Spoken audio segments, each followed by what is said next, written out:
Hola, en esta ocasión voy a reducir la entrepierna de un pantalón de mujer, juntamente aquí. El motivo de este arreglo es porque se forman arrugas y bolsas en esta zona de aquí y lo soluciono reduciendo por la costura interior de la entrepierna. Y antes de empezar te recuerdo, suscríbete, dale al like y comparte en las redes sociales. Y empezamos. Primero mido la zona que voy a reducir. En esta ocasión son 2,5 centímetros hasta 24 y reduzco hasta los 24 centímetros para que la costura se quede alineada. Retiro los alfileres, le doy la vuelta al pantalón y descoso toda esta zona marcada.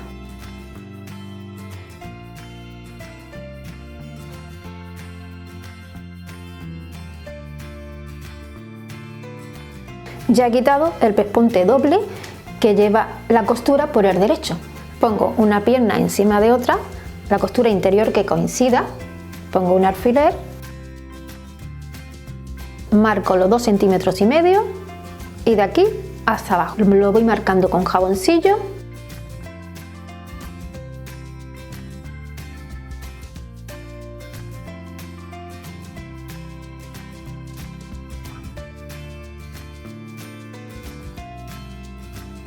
He marcado aquí los 2,5 centímetros y hay que hacer una línea de mayor a menor siguiendo la misma línea que lleva a originar el pantalón. ¿Veis? Desde aquí y tiene que terminar coincidiendo con la costura a los 24 centímetros de largo. Corto dejando 1 centímetro de costura. Le paso un pespunte por donde acabo de cortar, siempre tiene que coincidir la costura de la entrepierna. Después lo sobrehilo y por último le hago el pespunte doble o el cargado por el derecho.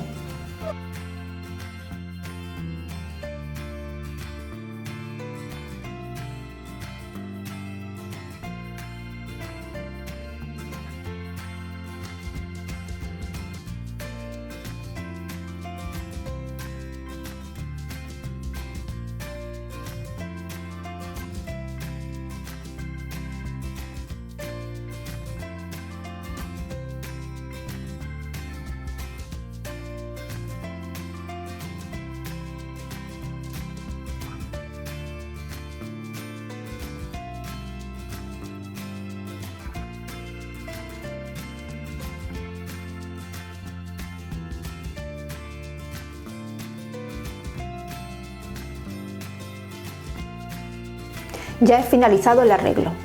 He ajustado la costura interior para eliminar las bolsas o las arrugas que no se hace por esta zona. Si en vuestro caso no es suficiente, también lo podéis ajustar por las caderas. Y hasta aquí el vídeo de hoy. Nos vemos en el próximo tutorial.